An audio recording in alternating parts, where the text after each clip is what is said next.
দেখো, আজ তোমাদের বৃহস্পতিবার। ডাব্লিউবিপিআরবি ইতিমধ্যে কিন্তু বুলেট ট্রেনের যে স্পিড সেভাবে ভাগছে। তো এই সপ্তাহে তোমাদের একটা নোটিশ প্রকাশিত হওয়ার সম্ভাবনা প্রবল আছে, কারণ তোমাদের পিআরবি বোর্ড পরীক্ষা নিচ্ছে, রেজাল্ট প্রকাশিত করছে, সমস্ত কিছু করছে। এই সপ্তাহে যে নোটিশটা প্রকাশিত হতে পারে, তোমাদের যে 12ই অক্টোবর ডাব্লিউপি এসআই এর যে তোমাদের তোমাদের প্রিলিমস পরীক্ষা হলো, তার যে অ্যান্সার কি সেটা প্রকাশিত হবে।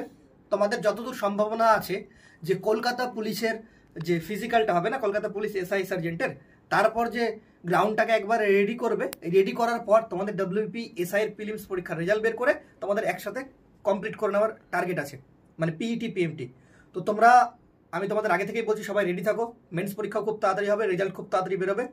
হয়তো এমনও হতে পারে তোমাদের যে রেজাল্ট সেটা কিন্তু ছট পুজোর পর বেরিয়ে যেতে পারে, ঠিক আছে? এই তোমরা যে পরীক্ষাটা দিলে 12ই অক্টোবর, এখন সমস্তগুলোই তোমাদের কিন্তু সরকারের পারমিশন আছে, খুব তাড়াতাড়ি রিক্রুটমেন্ট করবে ডাব্লিউপিআরবি বোর্ড। তোমাদের 3টা রিক্রুটমেন্ট খুব তাড়াতাড়ি হতে চলেছে। একটা হচ্ছে কলকাতা পুলিশ এসআই সার্জেন্ট, এখন আর টাইম পাবে না। ডাব্লিউপি এসআই, যেটা তোমাদের পরীক্ষা হলো 12ই অক্টোবর, যার অ্যান্সার কি প্রকাশিত হতে পারে আজকে, কালকে, এই সপ্তাহের মধ্যে, ঠিক আছে, কালী পুজোর আগে।